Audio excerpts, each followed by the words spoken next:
வணக்கம். நேத்து Facebook லைவ்ல வந்து பார்த்தீங்கன்னா, திருமாவளவன் பேசின ஒரு விஷயம் வந்து இப்போ அரசியல் கட்சி வட்டாரங்கள்ல கொஞ்சம் பரபரப்பா பேசப்படுது. எதுக்காக அந்த மாரி பேசப்படுது அப்டின்னா, அவர் பேசின விஷயம் அப்டி. மதசார்பற்ற திமுக கூட்டணி பாதுகாப்பா இருக்கணும் அப்டிங்கிறதுக்காக நாம உறுதியா இருக்கிறோம். இந்த ஒரு காரணத்துக்காக நாங்க ஏதோ திமுகவ மட்டுமே நம்பி இருக்கிற மாரி நெனைக்கிறாங்க. அவதூறெல்லாம் பரப்பிட்டு இருக்காங்க. ஒரு தோற்றத்த உருவாக்குறாங்க. திமுகவோட காலடியில விழுந்து கிடக்குது விசிக அப்டிங்கிற மாரி ஒரு தோற்றத்த உருவாக்குறாங்க. அப்படியெல்லாம் நாங்க இருக்க வேண்டிய அவசியமே கிடையாது. தேர்தல் அரசியல்ல எந்த முடிவை யாரு வேணாலும் எடுக்க முடியும். நாங்களும் எடுப்போம். அது ஒரு கம்ப சூஸ்திரமே கிடையாது. ஆனா திமுக கூட்டணிய பலகீனப்படுத்துறதுக்கு எல்லாருமே செய்ற, எதிர் தரப்பினர் செய்ற ஒரே ஒரு விஷயம் விசிகாவ கையில எடுத்து, விசிகா வந்து கட்சி மாறப் போறாங்க. விசிகா வந்து திமுகவோட அடிமையா கிடக்குறாங்க. அப்படிங்கிற மாரி ஒரு விமர்சனத்த பண்றாங்க. அது எங்கனால ஏத்துக்கவே முடியல. அப்படிங்கிற மாரி சொல்லியிருந்தாரு. இதுக்கு இடையில தான் பார்த்தீங்கன்னா அ முதலமைச்சர் ஸ்டாலின்ட்ட வந்து ஒரு செய்தியாளர்கள் கேட்கும்போது பார்த்தீங்கன்னா, பாமக திமுக கூட்டணிக்குள்ள வருதாம்ல, விசிக வந்து அதிமுக கூட்டணிக்கு போறாங்களாம்ல அப்படிங்கிற ஒரு கேள்வியையும் கேட்டிருந்தாங்க. இதுக்கு வந்து முதலமைச்சர் என்ன சொன்னாரு அப்படின்னா, "அப்படிலாம் கிடையாது. எங்க கூட்டணி ஸ்ட்ராங்கா இருக்கு, வலுவா இருக்கு" அப்படிங்கிற மாரி சொன்னாரு. ஆனா ஒரு எண்ணத்துல பார்த்தீங்கன்னா, ஒரு கோணத்துல பார்க்கும்போது பாமக திமுக கூட்டணியோட பேச்சுவார்த்தை நடத்திக்கிட்டு இருக்காங்க அப்படிங்கிற ஒரு செய்தியும் இருக்கு. இந்த செய்திக்கு காரணம் ராமதாஸுக்கும், அன்புமணி ராமதாஸுக்கும் பஞ்சாயத்து பிரச்சனை, கட்சிக்குள்ள ஒரு பிளவு இப்படி ஏற்படக்கூடிய ஒரு சூழ்நிலை ஏற்படும்போது, அமைச்சர் துரைமுருகன் வந்து அங்க பேசியிருக்கிறாரு. ராமதாஸ்ட்ட பேசியிருக்கிறாரு. அதேபோல திமுகவை சேர்ந்த முக்கியமான அதே சமூகத்தை சேர்ந்த சில நபர்கள் வந்து ராமதாஸ்ட்ட பேசி சமாதானமா போங்க, கட்சிய உடைச்சிடாதீங்க. நம்ம சமூகத்துக்குன்னு இருக்கிற ஒரு கட்சி இந்த கட்சி தான். இந்த கட்சி உடைஞ்சிருச்சு அப்படின்னா, மேல எல்லாமே ஏறி அடிக்க ஆரம்பிச்சுருவாங்க. நீங்க ஒற்றுமையா இருங்க. எந்த பிரச்சனையா இருந்தாலும் அத சமாளிச்சுக்கங்க அப்படிங்கிற மாரி சொல்லியிருந்தாரு. அவங்கள்ட்டயும் வந்து பார்த்தீங்கன்னா, இவரு என்ன சொல்லியிருக்காரு அப்படின்னா, முகுந்தன வந்து கட்சியோட இளைஞர் அணி தலைவரா அவர ஏத்துக்க சொல்லுங்க. அவர் தலைவரா தொடரட்டும். எனக்கு ஒண்ணும் பிரச்சனை கிடையாது. அப்படிங்கிற மாரி அவரும் சொல்லியிருக்கிறாரு. அதையும் வந்து அன்புமணி ராமதாஸ்ட்ட சொல்லியிருக்கிறாங்க. இந்த மாரி விஷயங்கள் நடக்கும்போது தான் இப்படி ஒரு பஞ்சாயத்து. திருமாவளவனுக்கு இதெல்லாம் தெரியாம இருக்குமா? திருமாவளவன் திமுக கூட்டணியோட பாமக பேசுறது அப்படிங்கிற ஒரு விஷயம் தெரிஞ்சிருக்கு. தெரிஞ்சனால தான் வந்து நாங்க திமுகவுக்கு அடிமை இல்ல.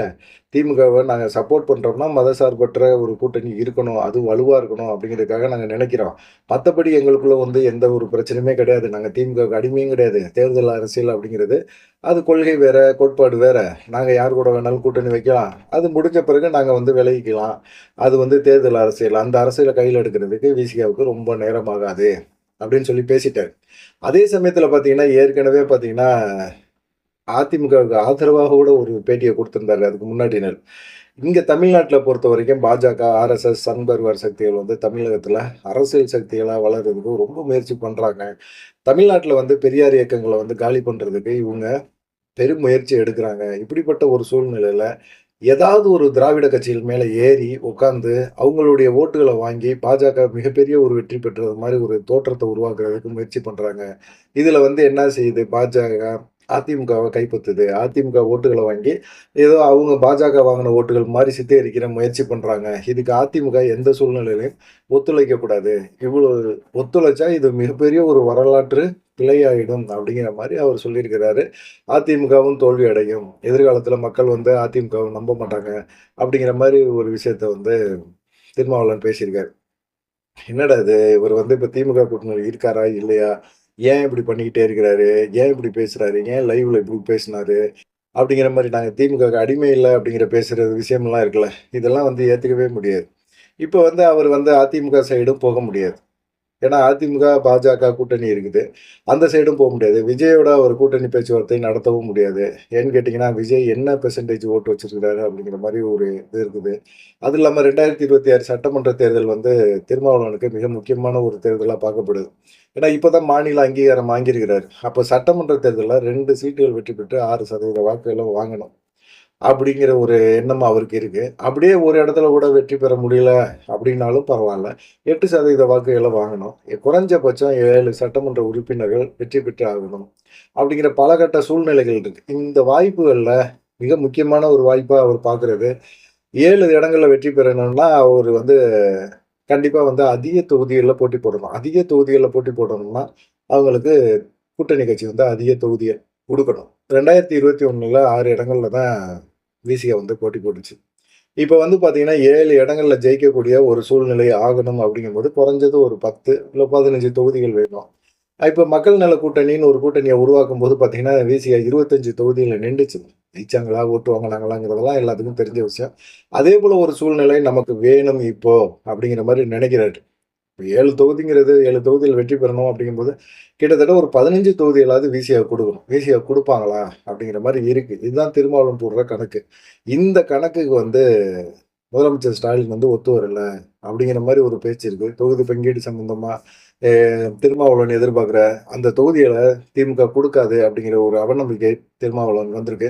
கண்டிப்பா குடுக்கவே மாட்டாங்க. 10லேருந்து 15 எல்லாம் குடுக்க மாட்டாங்க. 10 குடுக்குறதுக்கு வாய்ப்பு இருக்கு. அப்படியே 10 குடுத்தாலும் 2021ல 6 தான் குடுத்துருக்காங்க. அப்படி 6 தான் குடுக்கும்போது, இந்த சமயத்துல ஒரு 7 சீட்டு குடுப்பாங்க. 1 வேணா எக்ஸ்ட்ரா வச்சுக்கங்க. நம்ம கூட ஸ்ட்ராங்கா திமுக கூட தொடர்ந்து பயணிக்கிறீங்க அப்படின்னு சொல்லி, 1 சீட்டு எக்ஸ்ட்ரா குடுக்குறதுக்கு வாய்ப்புகள் இருக்கு. அதுலயும் உதயசூரியன் சின்னத்துல நிக்க சொல்ட்டாங்கன்னா, அது வேற பஞ்சாயத்தா போடும். அப்படிப்பட்ட ஒரு சூழ்நிலையில, இவரு வந்து இப்ப எதிர்பார்க்கிறது வந்து அதிக தொகுதிகள் வேணும் அப்படின்னு எதிர்பார்க்கிறாரு. இது அதிமுக குடுக்குறதுக்கு வாய்ப்புகள் இருக்கு. விஜயும் குடுப்பாரு. ஆனா அதிமுகல வந்து இப்ப பாஜக உட்கார்ந்திருக்குதே. பாஜகவோட கூட்டணி வச்சுட்டாங்க. இவ்வளவு சீக்கிரத்தில கூட்டணி வைப்பாங்கன்னு திருமாவளவனே எதிர்பார்த்திருக்கவே மாட்டாரு. அப்படி ஒரு கூட்டணிய உருவாக்குன பிறகு, இப்ப போய் பாஜகவோட சேர்ந்து அதிமுக, பாஜகவோட சேர்ந்து இவருனால பயணம் பண்ண முடியுமா? அப்படின்னா, அதுதான் சொல்றாரு. தேர்தல் அரசியல வந்து நாங்க எப்ப வேணாலும் எடுப்போம். தேர்தல் அரசியல் வேற, கொள்கை கூட்டணி அரசியல் வேற அப்படின்னு சொல்லி ஒரு நிலைப்பாட்ட எடுத்திருக்கிறாரு. அப்படி தேர்தல் அரசியல் எடுக்குறாரு அப்படின்னா, அதிமுக, பாஜக கூட்டணிக்குள்ள இவர் போறதுக்கான வாய்ப்பு இருக்கு. ஏன்னா, அங்க போய் அவங்க 15 தொகுதி தராங்க அப்படின்னா, கட்சிய வளர்க்கறதுக்கு தான் மெயினா பார்க்குறாரு. மாநில கட்சியா அந்தஸ்து பெற்ற பிறகு அத தக்க வைக்கிறதுக்கான ஒரு முயற்சிய எடுக்குறாரு. எடுக்கணும்னா, இது மாரி ஒரு போட்டி பாஜக கூட இருக்கட்டுமே! அப்படிங்கிற மாரி சொல்லிட்டு, தேர்தல் முடிஞ்ச பிறகு, ஜெயிச்ச பிறகு வெளிய வந்துட்டு, நம்ம வந்து பாஜகவ எதிர்த்துக்கலாம் அப்படிங்கிற ஒரு எண்ண ஓட்டம் அவருக்கு போதோ! அப்படிங்கிற மாரி எல்லாருமே பேச ஆரம்பிக்கிறாங்க. 7 தொகுதி தான் அ கடந்த முறை குடுத்ததோட 1, 2 சீட்டுகள் தான் அதிகமா குடுப்பாங்க. ஏன்னா திமுக கூட்டணி பார்த்தீங்கன்னா, பெரிய லக்கேஜா கிடக்குது. திமுக கூட்டணிய வந்து மதிமுக இப்படின்னு ஏகப்பட்ட காங்கிரஸ் இப்படி ஏகப்பட்ட கட்சிகள் இருக்கு. இவங்க எல்லாமே பார்த்தீங்கன்னா, அவங்களும் எதிர்பார்ப்பாங்கல்ல. இப்ப பாமக வேற வருது அப்படின்னா, திருமாவளவனோட செயல்பாடுகள், திருமாவளவனுடைய இந்த மாரி பிரச்சாரங்கள் இதெல்லாம் வந்து திமுக தலைமை வந்து யோசிக்குது. யோசிக்கும்போது தான் பார்த்தீங்கன்னா, என்ன பண்றது? விசிக போகுது அப்படின்னா, வெளிய இன்னொரு கட்சிய நம்ம உள்ள கொண்டு வரணும்.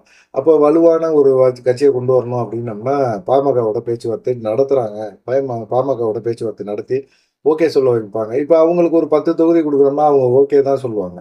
வட மாவட்டங்கள்ல அவங்க நிண்டு ஜெயிக்கிறதுக்கான வாய்ப்புகள் இருக்கு.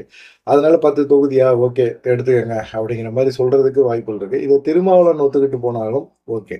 ஏன்னா திருமாவளவனுக்கு அதிக தொகுதிகள் குடுத்தா கண்டிப்பா வந்து பார்த்தீங்கன்னா, மீதி கூட்டணி கட்சிகள் எல்லாமே அதிக தொகுதிகள கேட்பாங்க அப்படின்னு சொல்லி முதலமைச்சர் யோசிக்கிறாரு. திருமாவளவனோட இந்த டிமாண்டு மாநில கட்சி அந்தஸ்த தக்க வைக்கிறதுக்கான ஒரு முயற்சி. இந்த முயற்சிய வந்து திமுக குடுக்காது அப்படிங்கிற ஒரு அவநம்பிக்கை. 2வது அதிமுக சைடு போகவே முடியாது. பாஜக அங்க இருக்கு.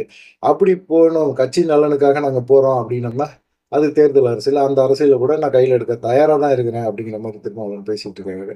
8% வாக்குகள வந்து வைக்கணும், தக்க வைக்கணும் அப்படிங்கிறதுக்கு பெரும் முயற்சி எடுக்குறாரு. பார்க்கலாம் என்ன நடக்கும் அப்படின்னு சொல்லிட்டு.